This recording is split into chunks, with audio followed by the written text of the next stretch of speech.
प्यारे विद्यार्थियों सत श्री अकाल। स्वागत है तुहाडा मेरे यूट्यूब चैनल शरारती ढिल्लों दे विच। चैनल नूं सबसक्राइब करो ਅਤੇ ਨਾਲ ही बैल आइकन ਨੂੰ क्लिक करके आने वाली वीडियो का नोटिफिकेशन ऑन कर सकते हो। वीडियो ਨੂੰ लाइक और शेयर जरूर करना है। अज असीं पढ़न जा रहे हाँ संसदीय प्रणाली के प्रश्न ਅਤੇ उत्तरां दी दोहराई।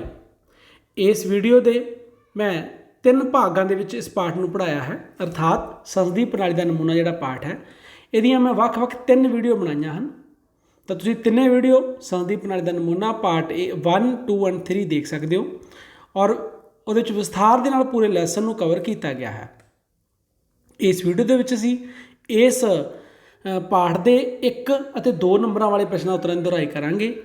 4 और 6 नंबरों वाले जिहड़े प्रश्न है वो तुसीं पूरी वीडियो देख के उन्हां नूं समझ सकते हो। सो शुरू करते हैं असीं इस दे प्रश्नों ते उत्तरां दी दोहराई। मंत्रिमंडल सरकार अजिही सरकार है जिस विच असली कार्यपालिका अपने कार्यां लई कानूनी तौर पर विधानमंडल प्रति जिम्मेवार होंदी है। ये कथन किसदा है? तो ये कथन है जी गैटल का। गैटल ने यह गल कही सी। प्रश्न नंबर 2, मंत्रिमंडल सरकार वो सरकार है जिहड़ी कारज साधकी और विधानकी शक्तियों के सुमेल से आधारित होंदी है और नाल ही उन्हां दोवां विचकार इकसुरता वाले संबंध के बने रहने से आधारित होंदी है। ये कथन किसदा है? ये कथन है जी डाइसी का। प्रश्न नंबर 3, संसदीय सरकार विच कार्यपालिका की म्याद डैश नहीं हुंदी, निश्चित नहीं हुंदी। अर्थात संसदीय सरकार च कार्यपालिका नूं विधानपालिका जो मर्जी अविश्वास का प्रस्ताव पास करके जिहड़ा अहुदे तो वख कर सकती है। सो निश्चित नहीं हुंदी है। निश्चित समय तो पहला, निश्चित म्याद खत्म होने तो पहला भी उसनूं अहुदे तो वख किया जा सकता है। प्रश्न नंबर 4, संसदीय सरकार विच कारज साधक मुखी डैश का कारज साधक मुखी हुंदा है, ना मात्र का कारज साधक मुखी। संसदीय सरकार च की हुंदा है ना जिहड़ा असली जिहड़ा मुख कारज साधक मुखी की हुंदा ना मात्र का कारज साधक मुखी, क्योंकि जिहड़ा मुख कारज साधक मुखी कौन है? राष्ट्रपति। तो राष्ट्रपति ना मात्र का कारज साधक मुखी हुंदा क्योंकि सारिया शक्तियां चाहे राष्ट्रपति नूं मिलियां होंदियां पर उन्हां शक्तियों की वरतों अपनी इच्छा अनुसार नहीं कर सकता। किहदी इच्छा अनुसार करदा? मंत्री परिषद की इच्छा अनुसार। मंत्री परिषद का मुखी प्रधानमंत्री हुंदा। सो असली कारज साधक मुखी हुंदा मंत्री परिषद ते ना मात्र राष्ट्रपति। संसदीय सरकार डैश की अगवाई हेठ काम करती है, प्रधानमंत्री। पिछले प्रश्न में मैं दस्सिया सी मंत्री परिषद असली कार्यपालिका है और मंत्री परिषद का मुखी कौन है? प्रधानमंत्री। सो संसदीय सरकार प्रधानमंत्री की अगवाई हेठ काम करती है। संसदीय सरकार नूं डैश सरकार भी कहा जाता है, जिम्मेवार सरकार। संसदीय सरकार के होर नाम भी ने मंत्रिमंडल सरकार, जिम्मेवार सरकार। सो होर जिहड़े दूसरे नाम जिहड़े हैगे ने वो पूछे जा सकते। 1 नंबर दे विच खाली थां पुछ लैण जां 1 नंबर का प्रश्न भी पूछा जा सकता संसदीय सरकार नूं होर किहड़े नाम नाल जाणिया जांदा है। संसदीय सरकार विच मंत्री परिषद ते डैश का कंट्रोल होंदा है विधानपालिका का। हुण जिहड़े मंत्री परिषद है वो विधानपालिका दे विचों ही चुनी जाती है। मंत्री परिषद अर्थात कार्यपालिका ते कार्यपालिका जां मंत्री परिषद चुनी किहदे विचों जांदी है? विधानपालिका दे विचों। सारे विधानपालिका के जिहड़े मैंबर है उन्हां दे विचों ही कुछ मैंबरां नूं कार्यपालिका जां मंत्री लाया जांदा, मंत्री परिषद चुनी जाती है। सो और विधानपालिका जो मर्जी और कार्यपालिका कोल जां मंत्री परिषद कोल की होना चाहिए? बहुमत का विश्वास चाहिए। विधानपालिका के बहुमत का विश्वास, जे विधानपालिका के बहुमत का विश्वास खुस गया तो मंत्री परिषद नूं अस्तीफा देना पैंदा, उहदे तो बाकी किया जा सकता। सो मंत्री परिषद विधानपालिका के कंट्रोल अधीन काम करती है। संसदीय सरकार डैश जिम्मेवारी सिद्धांत काम करती है, समूहिक जिम्मेवारी। किहड़ी जिम्मेवारी? समूहिक। की अर्थ है समूहिक जिम्मेवारी का? मान लो कोई गलत नीति का निर्माण होया, सरकार नूं आलोचना का हिस्सा बनना पिया, सरकार के विरुद्ध किसी मंत्री के विरुद्ध अविश्वास का प्रस्ताव पास हो गया तो कला वो मंत्री नहीं इस्तीफा देगा, पूरी की पूरी मंत्री परिषद इस्तीफा देगी। इसलिए कहता समूहिक जिम्मेवारी का सिद्धांत संसदीय सरकार दे विच अपनाया जाता है। भारत में मंत्री परिषद का आकार डैश है, निश्चित। भारत की मंत्री परिषद का आकार निश्चित है। ये पहला नहीं हुंदा सीगा, पहला अजिहा नहीं हुंदा सीगा। 91ਵੀਂ ਸੋਧ होई सीगी 2003 ਦੇ ਵਿੱਚ। ਉਹਦੇ ਰਾਹੀਂ ਜਿਹੜਾ ਮੰਤਰੀ परिषद ਦੀ ਉਹਦਾ ਆਕਾਰ ਨਿਸ਼ਚਿਤ ਕਰਤਾ ਗਿਆ ਸੀਗਾ ਕਿ ਜਿੰਨੇ ਵੀ ਸੰਸਦ ਦੇ ਜਿਹੜੇ ਹੇਠਲਾ ਸਦਨ ਹੈ ਰਾਜਾਂ ਦੇ ਵਿੱਚ, ਰਾਜ ਵਿਧਾਨ ਮੰਡਲ ਹੇਠਲਾ ਸਦਨ ਹੁੰਦਾ ਕੇਂਦਰ ਦੇ ਵਿੱਚ ਜਿਹੜੀ ਸੰਸਦ ਹੈ ਉਹਦੇ ਵਿੱਚ ਲੋਕ ਸਭਾ ਹੇਠਲਾ ਸਦਨ ਹੁੰਦਾ। ਹੇਠਲੇ ਸਦਨ ਦੇ ਜਿੰਨੇ ਕੁੱਲ ਮੈਂਬਰ ਹੈ ਉਹਦੇ 15% ਤੋਂ ਵੱਧ ਮੰਤਰੀ ਨਹੀਂ ਹੋ ਸਕਦੇ ਹੈਗੇ। ਵੱਧ ਤੋਂ ਵੱਧ ਮੰਤਰੀ ਕਿੰਨੇ ਹੋ ਸਕਦੇ ਆ? ਹੇਠਲੇ ਸਦਨ ਦੇ ਕੁੱਲ ਮੈਂਬਰਾਂ ਦੇ 15% ਤੱਕ। ਸੋ 545 ਮੈਂਬਰ ਹੈ ਤਾਂ 82 ਬਣਦੇ ਆ 15%। ਇਸੇ ਤਰ੍ਹਾਂ ਰਾਜ ਵਿਧਾਨ ਮੰਡਲ ਜਿਹੜੇ ਉਹਨਾਂ ਦੇ ਹੇਠਲੇ ਸਦਨ ਦੀ ਗਿਣਤੀ ਅਲੱਗ-ਅਲੱਗ ਹੈ, ਉਹਨਾਂ ਦੇ ਵੀ 15% ਤੋਂ ਵੱਧ ਨਹੀਂ ਹੋ ਸਕਦੀ। ਇਸ ਲਈ ਭਾਰਤ ਜਿਹੜੀ ਮੰਤਰੀ ਪ੍ਰੀਸ਼ਦ ਹੈ ਉਹਦਾ ਆਕਾਰ ਨਿਸ਼ਚਿਤ ਕੀਤਾ ਗਿਆ ਕਿ ਇਸ ਤੋਂ ਵੱਧ ਨਹੀਂ ਹੋ ਸਕਦਾ ਹੈਗਾ। ਪ੍ਰਸ਼ਨ ਨੰਬਰ 10, ਭਾਰਤ ਵਿੱਚ ਸੰਸਦ ਦੇ ਹੇਠਲੇ ਸਦਨ ਨੂੰ ਕਾਰਜਕਾਲ ਪੂਰਾ ਹੋਣ ਤੋਂ ਪਹਿਲਾਂ ਡੈਸ਼ ਕੀਤਾ ਜਾ ਸਕਦਾ ਹੈ। ਤਾਂ ਭਾਰਤ ਵਿੱਚ ਸੰਸਦ ਦੇ ਹੇਠਲੇ ਸਦਨ ਨੂੰ ਕਾਰਜਕਾਲ ਪੂਰਾ ਹੋਣ ਤੋਂ ਪਹਿਲਾਂ ਭੰਗ ਕੀਤਾ ਜਾ ਸਕਦਾ ਹੈ। ਆਪਾਂ ਗੱਲ ਕਰ ਚੁੱਕੇ ਹਾਂ ਕਿ ਜਿਹੜਾ ਮੰਤਰੀ ਪ੍ਰੀਸ਼ਦ ਹੈ ਉਹਦਾ ਵੀ ਜਿਹੜਾ ਸਮਾਂ ਸਮਾਪਤ ਹੋ ਸਕਦਾ ਹੈ ਸਮੇਂ ਤੋਂ ਪਹਿਲਾਂ, ਉਹਦੇ ਵਿਰੁੱਧ ਵੀ ਅਵਿਸ਼ਵਾਸ ਪ੍ਰਸਤਾਵ ਹੋ ਸਕਦਾ ਹੈ ਤੇ ਉਹਨੂੰ ਤੋਂ ਵੱਖ ਕੀਤਾ ਜਾ ਸਕਦਾ ਹੈ। ਇਸੇ ਤਰ੍ਹਾਂ ਜਿਹੜਾ ਹੇਠਲਾ ਸਦਨ ਹੁੰਦਾ ਹੈ, ਚਾਹੇ ਉਹ ਰਾਜ ਹੈ ਚਾਹੇ ਸੰਸਦ ਹੈ, ਉਹਦਾ ਜਿਹੜਾ ਹੇਠਲਾ ਸਦਨ ਹੈ ਉਹਨੂੰ ਕਾਰਜਕਾਲ ਪੂਰਾ ਹੋਣ ਤੋਂ ਪਹਿਲਾਂ ਭੰਗ ਕੀਤਾ ਜਾ ਸਕਦਾ ਹੈ। ਭਾਰਤ ਵਿੱਚ ਬਹੁਦਲ ਪ੍ਰਣਾਲੀ ਨੇ ਸੰਸਦੀ ਸਰਕਾਰ ਦੀ ਕਾਰਜ ਪ੍ਰਣਾਲੀ ਨੂੰ ਡੈਸ਼ ਕੀਤਾ ਹੈ, ਪ੍ਰਭਾਵਿਤ। ਕਿਉਂਕਿ ਬਹੁਦਲ ਪ੍ਰਣਾਲੀ ਨਾਲ ਕੀ ਹੋਇਆ, ਬਹੁਤ ਸਾਰੇ ਰਾਜਨੀਤਿਕ ਦਲ ਹੁੰਦੇ ਆ, ਉਹਨਾਂ 'ਚ ਵੋਟਾਂ ਵੰਡੀਆਂ ਜਾਂਦੀਆਂ। ਵੋਟਾਂ ਵੰਡੀਆਂ ਜਾਣਾ ਕਿਸੇ ਵੀ ਰਾਜਨੀਤਿਕ ਦਲ ਨੂੰ ਬਹੁਮਤ ਨਹੀਂ ਮਿਲਦਾ ਗਾ। ਫਿਰ ਕਈ ਰਾਜਨੀਤਿਕ ਦਲ ਮਿਲ ਕੇ ਸਰਕਾਰ ਬਣਾਉਂਦੇ ਆ ਜਿਹੜੀ ਕਿ ਅਸਥਿਰ ਹੁੰਦੀ ਹੈ। ਸੋ ਬਹੁਦਲ ਪ੍ਰਣਾਲੀ ਨੇ ਸੰਸਦੀ ਸਰਕਾਰ ਦੀ ਕਾਰਜ ਪ੍ਰਣਾਲੀ ਨੂੰ ਪ੍ਰਭਾਵਿਤ ਕੀਤਾ ਹੈ। ਭਾਰਤੀ ਸੰਸਦੀ ਪ੍ਰਣਾਲੀ ਦਾ ਕੋਈ ਇੱਕ ਦੋਸ਼ ਲਿਖੋ। ਭਾਰਤ ਵਿੱਚ ਬਹੁਦਲ ਪ੍ਰਣਾਲੀ ਹੋਣ ਕਾਰਨ ਅਨੇਕਾਂ ਵਾਰ ਮਿਲੀਆਂ ਜੁਲੀਆਂ ਸਰਕਾਰਾਂ ਦਾ ਨਿਰਮਾਣ ਕੀਤਾ ਗਿਆ ਹੈ ਜੋ ਕਿ ਸਥਿਰ ਨਹੀਂ ਹੁੰਦੀਆਂ ਹੈਗੀਆਂ। ਬਹੁਤ ਸਾਰੇ ਦੋਸ਼ ਨੇ ਭਾਰਤੀ ਸੰਸਦੀ ਪ੍ਰਣਾਲੀ ਦੇ, ਕੋਈ ਵੀ ਇੱਕ ਦੋਸ਼ ਤੁਸੀਂ ਲਿਖ ਸਕਦੇ ਹੋ। ਭਾਰਤ ਵਿੱਚ ਸੰਸਦੀ ਪ੍ਰਣਾਲੀ ਦਾ ਢਾਂਚਾ ਕਿਸ ਦੇਸ਼ ਤੋਂ ਪ੍ਰਾਪਤ ਕੀਤਾ ਗਿਆ ਹੈ? ਤਾਂ ਭਾਰਤ ਦੀ ਜਿਹੜੀ ਸੰਸਦੀ ਪ੍ਰਣਾਲੀ ਦਾ ਨਮੂਨਾ ਬਰਤਾਨੀਆ ਤੋਂ ਪ੍ਰਾਪਤ ਕੀਤਾ ਗਿਆ। ਭਾਰਤੀ ਸੰਵਿਧਾਨ ਦੀਆਂ ਬਹੁਤ ਸਾਰੀਆਂ ਜਿਹੜੀਆਂ ਵਿਸ਼ੇਸ਼ਤਾਵਾਂ ਨੇ ਵੱਖ-ਵੱਖ ਸੰਵਿਧਾਨਾਂ ਦੇ ਦੇਸ਼ਾਂ ਤੋਂ ਲੈ ਕੇ ਅਪਣਾਈਆਂ ਗਈਆਂ, ਔਰ ਜਿਹੜਾ ਸੰਸਦੀ ਪ੍ਰਣਾਲੀ ਦਾ ਢਾਂਚਾ ਉਹ ਬਰਤਾਨੀਆ ਤੋਂ ਲੈ ਕੇ ਪ੍ਰਾਪਤ ਕੀਤਾ ਗਿਆ ਹੈ। ਸੰਸਦੀ ਸਰਕਾਰ ਦਾ ਕੋਈ ਹੋਰ ਨਾਮ ਦੱਸੋ। ਜ਼ਿੰਮੇਵਾਰ ਸਰਕਾਰ, ਮੰਤਰੀ ਮੰਡਲ ਸਰਕਾਰ। ਸੰਸਦੀ ਪ੍ਰਣਾਲੀ ਵਿੱਚ ਹੇਠਲਾ ਸਦਨ ਕਿਸ ਪ੍ਰਸਤਾਵ ਰਾਹੀਂ ਮੰਤਰੀ ਮੰਡਲ ਨੂੰ ਅਹੁਦੇ ਤੋਂ ਵੱਖ ਕਰ ਸਕਦਾ ਹੈ? ਸੰਸਦੀ ਪ੍ਰਣਾਲੀ ਦੀ ਸਰਕਾਰ ਵਿੱਚ ਹੇਠਲਾ ਸਦਨ ਜਿਹੜਾ ਹੈ ਮੰਤਰੀ ਮੰਡਲ ਵਿਰੁੱਧ ਅਵਿਸ਼ਵਾਸ ਪ੍ਰਸਤਾਵ ਪਾਸ ਕਰਕੇ ਇਸ ਨੂੰ ਅਹੁਦੇ ਤੋਂ ਵੱਖ ਕਰ ਸਕਦਾ ਹੈ। ਭਾਰਤ ਵਿੱਚ ਪਹਿਲੀ ਲਟਕਦੀ ਸੰਸਦ ਕਦੋਂ ਹੋਂਦ 'ਚ ਆਈ ਸੀ? ਤਾਂ ਲਟਕਦੀ ਸੰਸਦ ਦਾ ਮਤਲਬ ਹੁੰਦਾ ਕਿਸੇ ਇੱਕ ਰਾਜਨੀਤਿਕ ਦਲ ਦੀ ਸਰਕਾਰ ਨਹੀਂ ਬਣਦੀ ਗੀ, ਬਲਕਿ ਕਈ ਰਾਜਨੀਤਿਕ ਦਲ ਜਿਹੜੇ ਆ ਗੱਠਜੋੜ ਕਰਕੇ ਜਾਂ ਮਿਲ ਕੇ ਸਰਕਾਰ ਬਣਾਉਂਦੇ ਆ, ਉਹਨੂੰ ਕਹਿੰਦੇ ਲਟਕਦੀ ਸੰਸਦ। ਤਾਂ ਪਹਿਲੀ ਵਾਰ ਆਈ ਸੀ 1999 'ਚ ਹੋਂਦ 'ਚ। ਉਸ ਤੋਂ ਪਹਿਲਾਂ 1952 ਦੇ ਵਿੱਚ ਚੋਣ ਹੋਈ ਸੀ ਪਹਿਲੀ ਵਾਰ। ਉਸ ਤੋਂ ਲੈ ਕੇ 1999 ਤੋਂ ਪਹਿਲਾਂ ਤੱਕ ਜਿੰਨੀਆਂ ਵੀ ਚੋਣਾਂ ਹੋਈਆਂ ਉਹ 'ਚ ਕਾਂਗਰਸ ਸਰਕਾਰ ਦਾ ਰਾਜ ਰਿਹਾ। 1999 'ਚ ਪਹਿਲੀ ਵਾਰ ਲਟਕਦੀ ਸੰਸਦ ਹੋਂਦ ਦੇ ਵਿੱਚ ਆਈ ਸੀ। ਸੰਸਦੀ ਪ੍ਰਣਾਲੀ ਦੀ ਸਰਕਾਰ ਤੋਂ ਤੁਹਾਡਾ ਕੀ ਭਾਵ ਹੈ? ਸੰਸਦੀ ਪ੍ਰਣਾਲੀ ਦੀ ਸਰਕਾਰ ਵਿੱਚ ਕਾਰਜ ਸਾਧਕ ਮੁਖੀ ਨਾਮਾਤਰ ਮੁਖੀ ਹੁੰਦਾ ਹੈ ਅਤੇ ਮੰਤਰੀ ਪ੍ਰੀਸ਼ਦ ਜਿਸ ਦਾ ਮੁਖੀ ਪ੍ਰਧਾਨ ਮੰਤਰੀ ਹੁੰਦਾ ਹੈ ਵਾਸਤਵਿਕ ਕਾਰਜ ਸਾਧਕ ਮੁਖੀ ਹੁੰਦਾ ਹੈ। ਮੰਤਰੀ ਪ੍ਰੀਸ਼ਦ ਆਪਣੇ ਹਰ ਕਾਰਜ ਲਈ ਵਿਧਾਨ ਪਾਲਿਕਾ ਦੇ ਸਾਹਮਣੇ ਜ਼ਿੰਮੇਵਾਰ ਰਹਿੰਦੀ ਹੈ। ਸੰਸਦੀ ਪ੍ਰਣਾਲੀ 'ਚ ਦੋ ਤਰ੍ਹਾਂ ਦੀ ਕਾਰਜਪਾਲਿਕਾ ਹੁੰਦੀ ਹੈ, ਨਾਮਾਤਰ ਤੇ ਵਾਸਤਵਿਕ। ਰਾਸ਼ਟਰਪਤੀ ਨਾਮਾਤਰ, ਵਾਸਤਵਿਕ ਮੰਤਰੀ ਪ੍ਰੀਸ਼ਦ। ਤੇ ਇਹਦੇ ਨਾਲ ਹੀ ਮੰਤਰੀ ਪ੍ਰੀਸ਼ਦ ਜਿਹੜੀ ਆਪਣੇ ਹਰ ਕੰਮ ਲਈ ਜ਼ਿੰਮੇਵਾਰ ਕਿਹਨੂੰ ਹੁੰਦੀ ਹੈ? ਵਿਧਾਨ ਪਾਲਿਕਾ ਨੂੰ। ਸੰਸਦੀ ਸਰਕਾਰ ਦੀ ਕੋਈ ਇੱਕ ਪਰਿਭਾਸ਼ਾ ਦੱਸੋ। ਤੁਸੀਂ ਕੋਈ ਵੀ ਪਰਿਭਾਸ਼ਾ ਜਿਹੜੀ ਯਾਦ ਕਰ ਸਕਦੇ ਹੋ। ਮੈਂ ਤੁਹਾਡੇ ਲਈ ਪ੍ਰੋਫੈਸਰ ਗੈਟਲ ਦੀ ਪਰਿਭਾਸ਼ਾ ਪੜ੍ਹਵਾ ਰਿਹਾ ਹਾਂ। ਮੰਤਰੀ ਮੰਡਲ ਸਰਕਾਰ ਅਜਿਹੀ ਸਰਕਾਰ ਹੈ ਜਿਸ ਵਿੱਚ ਅਸਲੀ ਕਾਰਜਪਾਲਿਕਾ ਆਪਣੇ ਕਾਰਜਾਂ ਲਈ ਕਾਨੂੰਨੀ ਤੌਰ ਤੇ ਵਿਧਾਨ ਮੰਡਲ ਪ੍ਰਤੀ ਜ਼ਿੰਮੇਵਾਰ ਹੁੰਦੀ ਹੈ।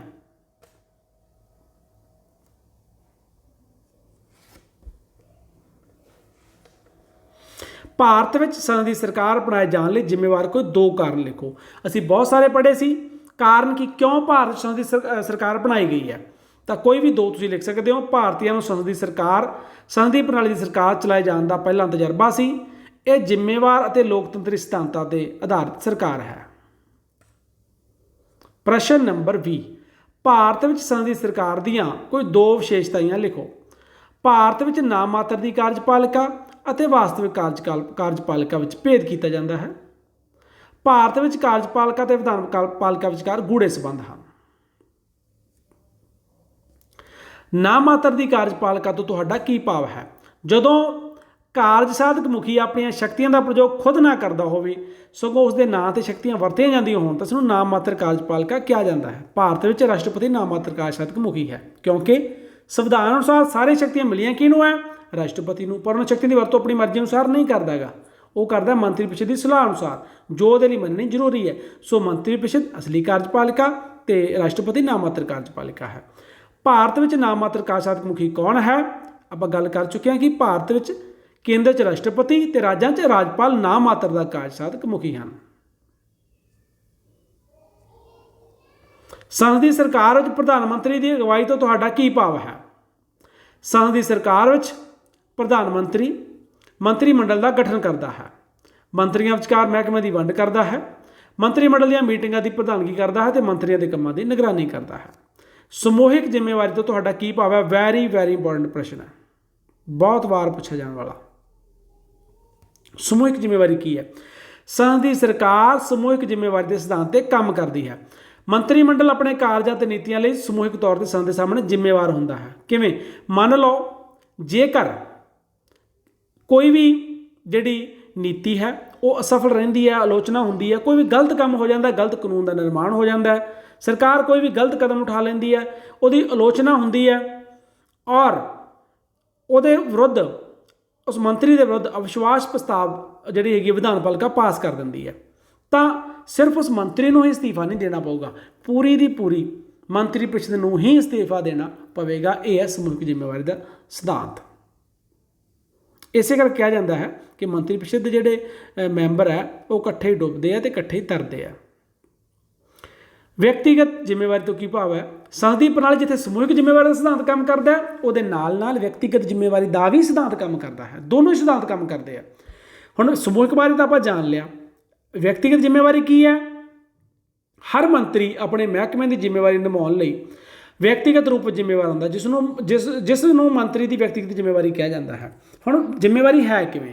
ਮੰਨ ਲਓ ਮੰਤਰੀ ਕੋਈ ਗਲਤ ਨੀਤੀ ਦਾ ਨਿਰਮਾਣ ਕਰਦਾ ਹੈ, ਮੰਤਰੀ ਕੋਈ ਗਲਤ ਕਦਮ ਉਠਾਉਂਦਾ ਹੈ ਜਿਹਦੇ ਕਰਕੇ ਸਰਕਾਰ ਦੀ ਕਿਰਕਰੀ ਹੁੰਦੀ ਹੈ, ਲੋਕਾਂ ਵਿੱਚ ਜਿਹੜਾ ਹੈਗਾ ਰੋਸ਼ ਹੁੰਦਾ ਹੈਗਾ, ਤਾਂ ਪ੍ਰਧਾਨ ਮੰਤਰੀ ਹੈ ਜਿਹੜਾ ਉਸ ਮੰਤਰੀ ਦੇ ਅਸਤੀਫੇ ਦੀ ਮੰਗ ਕਰ ਸਕਦਾ ਹੈ ਕਿ ਤੇਰਾ ਕੰਮ ਜਾਂ ਤੇਰਾ ਮਹਿਕਮਾ ਜਿਹੜਾ ਹੈ ਉਹ ਤਸੱਲੀ ਬਖਸ਼ ਕੰਮ ਨਹੀਂ ਕਰ ਰਿਹਾ, ਇਸ ਲਈ ਤੁਸੀਂ ਅਸਤੀਫਾ ਦਿਓ ਔਰ ਨਵੇਂ ਬੰਦੇ ਨੂੰ ਮੰਤਰੀ ਬਣਾ ਦਿੱਤਾ ਜਾਂਦਾ, ਨਵੇਂ ਵਿਧਾਇਕ ਨੂੰ। ਤਾਂ ਉਹ ਵਿਅਕਤੀਗਤ ਜ਼ਿੰਮੇਵਾਰੀ ਦਾ ਸਿਧਾਂਤ ਹੈ। ਫਰਕ ਇੰਨਾ ਹੈ, ਵਿਅਕਤੀਗਤ ਜ਼ਿੰਮੇਵਾਰੀ ਦੇ ਵਿੱਚ ਪ੍ਰਧਾਨ ਮੰਤਰੀ ਖੁਦ ਹੀ ਉਸ ਮੰਤਰੀ ਤੋਂ ਅਸਤੀਫਾ ਲੈ ਲੈਂਦਾ, ਤੇ ਸਮੂਹਿਕ ਜ਼ਿੰਮੇਵਾਰੀ ਦੇ ਵਿੱਚ ਕੀ ਹੈ ਕਿ ਜੇਕਰ ਕੋਈ ਐਕਸ਼ਨ ਨਹੀਂ ਹੁੰਦਾ ਤੇ ਜਿਹੜੀ ਵਿਧਾਨ ਪਾਲਿਕਾ ਹੈ ਉਹ ਵਿਸ਼ਵਾਸ ਪ੍ਰਸਤਾਵ ਪਾਸ ਕਰ ਦਿੰਦੀ ਹੈ ਉਸ ਮੰਤਰੀ ਦੇ ਖਿਲਾਫ, ਤਾਂ ਫਿਰ ਪੂਰੀ ਮੰਤਰੀ ਪ੍ਰੀਸ਼ਦ ਨੂੰ ਅਸਤੀਫਾ ਦੇਣਾ ਪਏਗਾ। ਉਹ ਸਮੂਹਿਕ ਜ਼ਿੰਮੇਵਾਰੀ ਹੈ। ਜੇ ਵਿਧਾਨ ਪਾਲਿਕਾ ਐਕਸ਼ਨ ਲੈਂਦੀ ਹੈ ਸਮੂਹਿਕ ਜ਼ਿੰਮੇਵਾਰੀ ਦਾ ਸਿਧਾਂਤ ਲਾਗੂ ਹੁੰਦਾ ਹੈ, ਜੇ ਪ੍ਰਧਾਨ ਮੰਤਰੀ ਖੁਦ ਹੀ ਲੈ ਲੈਂਦਾ ਐਕਸ਼ਨ ਤਾਂ ਵਿਅਕਤੀਗਤ ਜ਼ਿੰਮੇਵਾਰੀ ਦਾ ਸਿਧਾਂਤ ਲਾਗੂ ਹੁੰਦਾ ਹੈ। ਪ੍ਰਸ਼ਨ ਨੰਬਰ 26, ਸੰਸਦੀ ਸਰਕਾਰ ਵਿੱਚ ਮੰਤਰੀ ਪ੍ਰੀਸ਼ਦ ਦੀ ਮਿਆਦ ਨਿਸ਼ਚਿਤ ਕਿਉਂ ਨਹੀਂ ਹੁੰਦੀ? ਅਸੀਂ ਪੜ੍ਹ ਚੁੱਕੇ 1 ਨੰਬਰ 'ਚ ਕਿ ਮੰਤਰੀ ਪ੍ਰੀਸ਼ਦ ਦੀ ਮਿਆਦ ਨਿਸ਼ਚਿਤ ਨਹੀਂ ਹੁੰਦੀ ਹੈ। ਕਿਉਂ? ਸੰਸਦੀ ਪ੍ਰਣਾਲੀ ਦੀ ਸਰਕਾਰ ਵਿੱਚ ਮੰਤਰੀ ਪ੍ਰੀਸ਼ਦ ਵਿਧਾਨ ਸਭਾ ਦੇ ਹੇਠਲੇ ਸਦਨ ਦੇ ਬਹੁਮਤ ਦੇ ਵਿਸ਼ਵਾਸ ਤੇ ਟਿਕੀ ਹੁੰਦੀ ਹੈ। ਜਦ ਤੱਕ ਵਿਧਾਨ ਸਭਾ ਦੇ ਹੇਠਲੇ ਸਦਨ ਦਾ ਬਹੁਮਤ ਪ੍ਰਾਪਤ ਹੈ ਸਰਕਾਰ ਨੂੰ, ਤਦ ਤੱਕ ਸਰਕਾਰ ਕੰਮ ਕਰੂਗੀ, ਉਸੇ ਵੇਲੇ ਤੱਕ ਉਹਦੇ ਤੇ ਰਹਿੰਦੀ। ਜਦੋਂ ਹੇਠਲੇ ਸਦਨ 'ਚ ਬਹੁਮਤ ਦਾ ਵਿਸ਼ਵਾਸ ਪ੍ਰਾਪਤ ਨਹੀਂ ਹੁੰਦਾ ਤਾਂ ਸਰਕਾਰ ਡਿੱਗ ਜਾਊਗੀ। ਰਾਜਨੀਤਿਕ ਇਕਰੂਪਤਾ ਤੋਂ ਤੁਹਾਡਾ ਕੀ ਭਾਵ ਹੈ? ਸੰਸਦੀ ਪ੍ਰਣਾਲੀ ਦੀ ਸਰਕਾਰ ਰਾਜਨੀਤਿਕ ਇਕਰੂਪਤਾ ਦੇ ਸਿਧਾਂਤ 'ਤੇ ਕੰਮ ਕਰਦੀ ਹੈ। ਮੰਤਰੀ ਪ੍ਰੀਸ਼ਦ ਦੇ ਸਾਰੇ ਮੈਂਬਰ ਰਾਜਨੀਤਿਕ ਇਕਾਈ ਦੇ ਰੂਪ ਵਿੱਚ ਕੰਮ ਕਰਦੇ ਹਨ ਅਤੇ ਉਹਨਾਂ ਦੇ ਰਾਜਨੀਤਿਕ ਵਿਚਾਰ ਇੱਕ ਹੁੰਦੇ ਹਨ, ਅਰਥਾਤ ਇੱਕੋ ਰਾਜਨੀਤਿਕ ਦਲ ਦੇ ਹੈ, ਉਹਨਾਂ ਦੇ ਸਿਧਾਂਤ ਵੀ ਇੱਕ ਹੈ, ਉਹਨਾਂ ਦੇ ਵਿਚਾਰ ਵੀ ਇੱਕ ਹੈ। ਇਹਨੂੰ ਰਾਜਨੀਤਿਕ ਇਕਰੂਪਤਾ ਕਿਹਾ ਜਾਂਦਾ ਹੈ। ਇਹਦੇ ਨਾਲ ਨੀਤੀਆਂ ਬਹੁਤ ਸੋਲਿਡ ਤਰੀਕੇ ਦੇ ਨਾਲ ਰੱਖੀਆਂ ਜਾਂਦੀਆਂ, ਉਹਨਾਂ ਨੂੰ ਪਾਸ ਕਰਨਾ ਆਸਾਨ ਹੁੰਦਾ, ਉਹਨਾਂ ਨੂੰ ਲਾਗੂ ਕਰਨਾ ਆਸਾਨ ਹੁੰਦਾ। ਭਾਰਤ ਵਿੱਚ ਸੰਸਦੀ ਸਰਕਾਰ ਲਈ ਕੋਈ ਦੋ ਚੁਣੌਤੀਆਂ, ਬਹੁਤ ਸਾਰੀਆਂ ਚੁਣੌਤੀਆਂ ਦੇ ਪੁਆਇੰਟ ਆਪਾਂ ਇਸ ਪਾਠ ਦੀ ਵੀਡੀਓ ਦੇ ਵਿੱਚ ਪੜ੍ਹੇ ਆ, ਕੋਈ ਵੀ ਦੋ ਤੁਸੀਂ ਲਿਖ ਸਕਦੇ ਹੋ, ਜਿਵੇਂ ਬਹੁਦਲ ਪ੍ਰਣਾਲੀ ਔਰ ਰਾਜਨੀਤਿਕ ਦਲ ਬਦਲੀ। ਭਾਰਤ ਵਿੱਚ ਬਹੁਦਲ ਪ੍ਰਣਾਲੀ ਸੰਸਦੀ ਸਰਕਾਰ ਲਈ ਕਿਵੇਂ ਚੁਣੌਤੀ ਹੈ? ਬਹੁਦਲ ਪ੍ਰਣਾਲੀ ਦੀ ਹੋਂਦ ਕਾਰਨ ਭਾਰਤ ਵਿੱਚ ਸਰਕਾਰ ਬਣਾਉਣ ਦੀ ਸਮੱਸਿਆ ਆਉਂਦੀ ਹੈ। ਸਰਕਾਰ ਦੀ ਸਥਿਰਤਾ ਖਤਰੇ ਵਿੱਚ ਰਹਿੰਦੀ ਹੈ, ਵਿਰੋਧ ਕਮਜ਼ੋਰ ਹੁੰਦਾ ਹੈ ਤੇ ਉਚਿਤ ਵਿਕਲਪ ਦੀ ਕਮੀ ਹੁੰਦੀ ਹੈ। ਆਪਾਂ ਵਾਰ-ਵਾਰ ਡਿਸਕਸ ਕਰ ਚੁੱਕੇ ਹਾਂ ਕਿ ਬਹੁਤ ਸਾਰੇ ਰਾਜਨੀਤਿਕ ਦਲ ਹੈ ਤਾਂ ਲੋਕ ਵੋਟਾਂ ਪਾਉਣਗੇ ਤੇ ਵੋਟਾਂ ਸਾਰੇ ਰਾਜਨੀਤਿਕ ਦਲਾਂ 'ਚ ਵੰਡੀਆਂ ਜਾਣਗੀਆਂ, ਕਿਸੇ ਨੂੰ ਘੱਟ, ਕਿਸੇ ਨੂੰ ਵੱਧ, ਕਿਸੇ ਨੂੰ ਥੋੜ੍ਹੀਆਂ, ਕਿਸੇ ਨੂੰ ਬਾਲੀਆਂ। ਤਾਂ ਕੀ ਹੋਊਗਾ? ਕਿਸੇ ਵੀ ਰਾਜਨੀਤਿਕ ਦਲ ਨੂੰ ਸਪਸ਼ਟ ਬਹੁਮਤ ਨਹੀਂ ਮਿਲੂਗਾ। ਸਪਸ਼ਟ ਬਹੁਮਤ ਲਈ ਕੀ ਜ਼ਰੂਰੀ ਹੈ? ਕੁੱਲ ਸੀਟਾਂ ਦਾ ਅੱਧ ਤੋਂ 1 ਸੀਟ ਵੱਧ ਚਾਹੀਦੀ ਹੈ। ਤੇ ਜਦੋਂ ਰਾਜਨੀਤਿਕ ਦਲ 2 ਹੋਣਗੇ ਫਿਰ ਤਾਂ ਹੋ ਗਿਆ ਵੀ ਇੱਕ ਦਲ ਨੂੰ ਬਹੁਮਤ ਮਿਲ ਜੂਗਾ, ਵੱਧ ਮਿਲਣਗੇ, ਜਿਹਨੂੰ ਉਹਨੂੰ ਅੱਧੀ ਤੋਂ ਵੱਧ ਹੋਣਗੀਆਂ। ਪਰ ਜੇਕਰ ਜ਼ਿਆਦਾ ਰਾਜਨੀਤਿਕ ਦਲ ਹੈ ਤਾਂ ਸਾਰਿਆਂ ਨੂੰ ਹੀ ਵੋਟਾਂ ਵੰਡੀਆਂ ਜਾਂਦੀਆਂ, ਕਿਸੇ ਨੂੰ ਵੀ ਸਪਸ਼ਟ ਬਹੁਮਤ ਨਹੀਂ ਮਿਲਦਾ ਗਾ। ਇਹਦੇ ਕਰਕੇ ਕੀ ਹੈ ਵੀ ਸਰਕਾਰ ਬਣਾਉਣੀ ਔਖੀ ਹੋ ਜਾਂਦੀ ਹੈ, ਕਈ ਦਲ ਮਿਲ ਕੇ ਸਰਕਾਰ ਬਣਾਉਂਦੇ, ਇਸ ਤਰ੍ਹਾਂ ਵਿਰੋਧੀ ਦਲ ਵੀ ਵੰਡਿਆ ਜਾਂਦਾ, ਜਿਹੜਾ ਮਜ਼ਬੂਤ ਵਿਰੋਧੀ ਦਲ ਹੋਂਦ ਵਿੱਚ ਨਹੀਂ ਆਉਂਦਾ ਗਾ। ਸੋ ਇਹਦੇ ਕਰਕੇ ਜਿਹੜਾ ਬਹੁਦਲ ਪ੍ਰਣਾਲੀ ਕਰਕੇ ਸੰਸਦੀ ਸਰਕਾਰ ਨੂੰ ਜਿਹੜਾ ਹੈਗਾ ਉਹ ਨੁਕਸਾਨ ਹੁੰਦਾ ਜਾਂ ਖਤਰਾ ਪੈਦਾ ਹੁੰਦਾ। ਰਾਜਨੀਤਿਕ ਦਲ ਬਦਲੀ ਸੰਸਦੀ ਸਰਕਾਰ ਲਈ ਕਿਵੇਂ ਖਤਰਾ ਹੈ? ਰਾਜਨੀਤਿਕ ਦਲ ਬਦਲੀ ਮੌਕਾ ਪ੍ਰਸਤਵਾਦੀ ਰਾਜਨੀਤੀ ਨੂੰ ਉਤਸ਼ਾਹਿਤ ਕਰਦੀ ਹੈ ਅਤੇ ਸਰਕਾਰ ਦੀ ਸਥਿਰਤਾ ਲਈ ਖਤਰਾ ਬਣਦੀ ਹੈ ਅਤੇ ਇਸ ਤਰ੍ਹਾਂ ਸਾਂਝੀ ਸਰਕਾਰ ਲਈ ਘਾਤਕ ਸਾਬਤ ਹੁੰਦੀ ਹੈ। ਇਹਦੇ ਨਾਲ ਕੀ ਹੁੰਦਾ ਕਿ ਕੋਈ ਵੀ ਅਨੁਸ਼ਾਸਨ ਨਹੀਂ ਰਹਿੰਦਾ। ਇੱਕ ਤਾਂ ਜੇਕਰ ਰਾਜਨੀਤਿਕ ਕਿਸੇ ਵੀ ਵਿਧਾਇਕ ਨੂੰ ਤੇ ਅਨੁਸ਼ਾਸਨੀ ਕਾਰਵਾਈ ਕੀਤੀ ਜਾਂਦੀ ਹੈ ਜਾਂ ਉਹਨੂੰ ਉਹ 'ਤੇ ਕੋਈ ਰੋਕ ਲਾਈ ਜਾਂਦੀ ਹੈ ਤਾਂ ਉਹ ਦਲ ਬਦਲ ਕੇ ਦੂਜੀ ਪਾਰਟੀ ਜਾ ਸਕਦਾ ਹੈ। ਔਰ ਭਾਰਤ 'ਚ ਬਹੁਤ ਪ੍ਰਣਾਲੀ ਹੈ, ਬਹੁਤ ਸਾਰੇ ਰਾਜਨੀਤਿਕ ਦਲ ਹੈ, ਤਾਂ ਦਲ ਬਦਲੀ ਆਮ ਹੀ ਹੁੰਦੀ ਰਹਿੰਦੀ ਹੈ। ਔਰ ਇਹ ਜਿਹੜੀ ਹੈਗੀ ਹੈ ਚੰਗੀ ਰਾਜਨੀਤੀ ਦਾ ਜਿਹੜਾ ਸਿੱਟਾ ਨਹੀਂ ਹੈ, ਚੰਗੀ ਰਾਜਨੀਤੀ ਦਾ ਨਿਸ਼ਾਨ ਨਹੀਂ ਹੈ। ਇਹ ਭਾਰਤ ਵਿੱਚ ਮਿਲੀਆਂ ਜੁਲੀਆਂ ਸਰਕਾਰਾਂ ਦੀ ਕੀ ਸਮੱਸਿਆ ਹੈ? ਮਿਲੀਆਂ ਜੁਲੀਆਂ ਸਰਕਾਰਾਂ ਭਾਰਤ ਵਿੱਚ ਪਿਛਲੇ ਕੁਝ ਸਮੇਂ ਤੋਂ ਮਿਲੀਆਂ ਜੁਲੀਆਂ ਸਰਕਾਰਾਂ ਦਾ ਨਿਰਮਾਣ ਹੁੰਦਾ ਆ ਰਿਹਾ ਹੈ, ਜਦਕਿ ਮਿਲੀ ਜੁਲੀ ਸਰਕਾਰ ਆਮ ਤੌਰ 'ਤੇ ਅਸਥਿਰ ਹੁੰਦੀ ਹੈ ਅਤੇ ਮੌਕਾ ਪ੍ਰਸਤਵਾਦ ਦੀ ਰਾਜਨੀਤੀ 'ਤੇ ਆਧਾਰਿਤ ਹੁੰਦੀ ਹੈ। ਜਿਹੜੀ ਮਿਲੀ ਜੁਲੀ ਸਰਕਾਰ ਆ ਉਹ ਕੀ ਹੁੰਦੀ ਹੈ? ਅਸਥਿਰ, ਕਿਉਂਕਿ ਕਈ ਰਾਜਨੀਤਿਕ ਦਲ ਗੱਠਜੋੜ ਕਰਦੇ ਆ। ਜਦੋਂ ਇੱਕ ਵੱਡਾ ਰਾਜਨੀਤਿਕ ਦਲ ਛੋਟੇ ਛੋਟੇ ਰਾਜਨੀਤਿਕ ਦਲਾਂ ਨੂੰ ਨਾਲ ਲੈ ਕੇ ਸਰਕਾਰ ਬਣਾਉਂਦਾ ਤਾਂ ਉਹ ਰਾਜਨੀਤਿਕ ਦਲ ਆਪਣੀਆਂ ਸ਼ਰਤਾਂ ਰੱਖਦੇ ਨੇ ਕਿ ਸਾਨੂੰ ਸਾਡੇ ਇੰਨੇ ਮੰਤਰੀ ਬਣਾਏ ਜਾਣ, ਸਾਨੂੰ ਆਹ ਮੰਤਰਾਲਾ ਦਿੱਤਾ ਜਾਵੇ। ਜਦੋਂ ਕਾਨੂੰਨ ਪਾਸ ਹੁੰਦਾ ਉਦੋਂ ਵੀ ਆਪਣੀਆਂ ਸ਼ਰਤਾਂ ਰੱਖਦੇ ਨੇ। ਤਾਂ ਸਰਕਾਰ ਨੂੰ, ਪ੍ਰਧਾਨ ਮੰਤਰੀ ਨੂੰ ਫੈਸਲੇ ਲੈਣ ਦੇ ਵਿੱਚ ਬਹੁਤ ਦਿੱਕਤ ਆਉਂਦੀ ਹੈ, ਨੀਤੀਆਂ ਨੂੰ ਲਾਗੂ ਕਰਨ ਦੇ ਵਿੱਚ ਬਹੁਤ ਜਾਂ ਨਿਰਮਾਣ ਕਰਨ ਵਿੱਚ ਬਹੁਤ ਦਿੱਕਤ ਆਉਂਦੀ ਹੈ।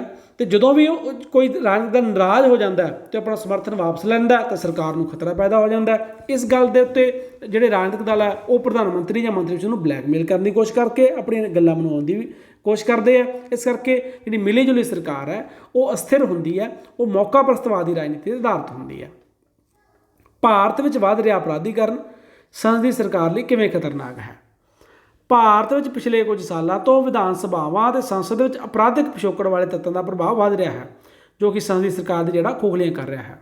ਹੁਣ ਜਿਹੜੇ ਵਿਧਾਇਕਾਂ ਨੇ ਕਾਨੂੰਨ ਤੋੜੇ ਹੁੰਦੇ ਆ ਉਹਨਾਂ ਕੋਲ ਜੇ ਜ਼ਿੰਮੇਵਾਰੀ ਆ ਜਾਓ ਕਾਨੂੰਨ ਬਣਾਉਣ ਦੀ, ਤਾਂ ਤੁਸੀਂ ਉਮੀਦ ਕੀ ਕਰੋਗੇ ਕਿ ਉਹ ਕਿਹੋ ਜਿਹੇ ਕਾਨੂੰਨ ਘਾੜੇ ਹੋਣਗੇ, ਕਿਹੋ ਜਿਹੇ ਕਾਨੂੰਨ ਬਣਾਉਣਗੇ, ਕਿਹੋ ਜਿਹੀਆਂ ਨੀਤੀਆਂ ਬਣਾਉਣਗੇ। ਜਿਹੜੇ ਖੁਦ ਅਪਰਾਧੀ ਹੈ, ਭਾਰਤ ਦੀ ਗੱਲ ਕਰੀਏ ਤਾਂ ਵੱਡੀ ਗਿਣਤੀ ਵਿੱਚ ਵੱਡੇ ਵੱਡੇ ਘਿਨਾਉਣੇ ਅਪਰਾਧ, ਬਲਾਤਕਾਰ, ਇਸ ਤੋਂ ਇਲਾਵਾ ਜਿਹੜਾ ਇਰਾਦਾ ਕਤਲ ਤੱਕ ਦੇ ਜਿਹੜੇ ਮੁਕੱਦਮੇ ਆ ਜਿਹੜੇ ਚੱਲ ਰਹੇ ਆ ਵਿਧਾਇਕ, ਉਹਨਾਂ ਦੀ ਚੋਣ ਕਰ ਲਈ ਜਾਂਦੀ ਹੈ। ਤਾਂ ਇਹੋ ਜਿਹੇ ਅਪਰਾਧੀ ਜੇਕਰ ਸੰਸਦ 'ਚ ਬੈਠਣਗੇ ਤਾਂ ਅਸੀਂ ਦੇਸ਼ ਦੀ ਕਿਹੋ ਜਿਹੀ ਅਗਵਾਈ ਦੀ ਉਮੀਦ ਰੱਖ ਸਕਦੇ ਹਾਂ, ਤੁਸੀਂ ਇਹਦਾ ਅੰਦਾਜ਼ਾ ਲਾ ਸਕਦੇ ਹੋ। ਭਾਰਤ ਵਿੱਚ ਸੰਸਦੀ ਸਰਕਾਰ ਦਾ ਭਵਿੱਖ ਕੀ ਹੈ? ਅਨੇਕਾਂ ਚੁਣੌਤੀਆਂ ਦੇ ਬਾਵਜੂਦ ਵੀ ਭਾਰਤ ਵਿੱਚ ਸੰਸਦੀ ਪ੍ਰਣਾਲੀ ਦੀ ਸਰਕਾਰ ਸਫਲਤਾਪੂਰਵਕ ਚੱਲ ਰਹੀ ਹੈ।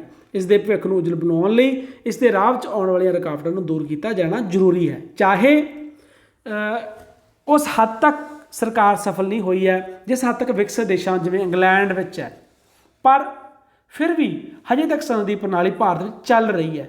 ਹਾਂ, ਕੁਝ ਕਮੀਆਂ ਜ਼ਰੂਰ ਹੈ, ਉਹਨਾਂ ਨੂੰ ਦੂਰ ਕੀਤੇ ਜਾਣ ਦੀ ਜ਼ਰੂਰਤ ਹੈ। ਇਸ ਲਈ ਭਾਰਤ ਵਿੱਚ ਸੰਸਦੀ ਸਰਕਾਰ ਦੇ ਭਵਿੱਖ ਨੂੰ ਉਜਵਲ ਦੇਖ ਸਕਦੇ ਹਾਂ ਜੇਕਰ ਇਹਨੂੰ ਸੁਧਾਰਨ ਦੇ ਲਈ ਯਤਨ ਕੀਤੇ ਜਾਣ। ਅਸਲੀ ਕਾਰਜਪਾਲਿਕਾ ਤੋਂ ਕੀ ਭਾਵ ਹੈ?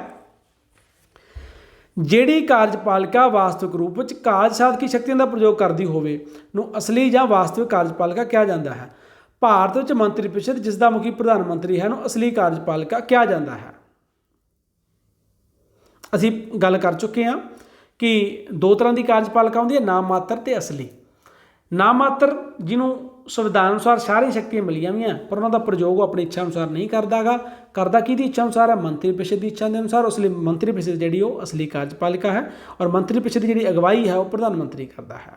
ਸੋ ਇਹ ਸੀ ਸੰਸਦੀ ਪ੍ਰਣਾਲੀ ਦਾ ਨਮੂਨਾ, ਪਾਠ ਦੇ ਪ੍ਰਸ਼ਨ ਅਤੇ ਉੱਤਰਾਂ ਦੀ ਦੁਹਰਾਈ। ਉਮੀਦ ਹੈ ਇਹ ਜਾਣਕਾਰੀ ਤੁਹਾਡੇ ਲਈ ਲਾਹੇਵੰਦ ਹੋਏਗੀ ਔਰ ਤੁਸੀਂ ਆਪਣੇ ਪ੍ਰਸ਼ਨਾਂ ਅਤੇ ਉੱਤਰਾਂ ਦੀ ਤਿਆਰੀ ਬਹੁਤ ਚੰਗੇ ਤਰੀਕੇ ਨਾਲ ਕਰ ਪਾਓਗੇ। ਲਗਭਗ 1 ਨੰਬਰ ਵਾਲੇ ਅਤੇ 2 ਨੰਬਰ ਵਾਲੇ ਪੂਰੇ ਪ੍ਰਸ਼ਨ ਜਿਹੜੇ ਨੇ ਉਹ ਕਵਰ ਕਰ ਦਿੱਤੇ ਗਏ ਆ। 4 ਨੰਬਰ ਅਤੇ 6 ਨੰਬਰ ਵਾਲੇ ਪ੍ਰਸ਼ਨਾਂ ਦੀ ਤਿਆਰੀ ਤੁਸੀਂ ਇਸ ਪਾਠ ਦੀਆਂ 3 ਵੀਡੀਓ ਪੜ੍ਹ ਕੇ ਆਸਾਨੀ ਨਾਲ ਕਰ ਸਕਦੇ ਹੋ ਅਤੇ ਨਾਲ ਹੀ ਤੁਸੀਂ ਸਭ ਤੋਂ ਪਹਿਲਾਂ ਉਹਨਾਂ 3 ਵੀਡੀਓ ਨੂੰ ਸਮਝ ਕੇ ਸਾਰੇ ਕਨਸੈਪਟ ਆ ਜਿਹੜੇ ਉਹਨਾਂ ਨੂੰ ਕਲੀਅਰ ਕਰ ਸਕਦੇ ਹੋ। ਆਪਣੀ ਜਿਹੜੀ ਸਮਝ ਦਾ ਪੱਧਰ ਆ ਉਹਨੂੰ ਵਧਾ ਸਕਦੇ ਹੋ। ਸ਼ੁਕਰੀਆ, ਧੰਨਵਾਦ।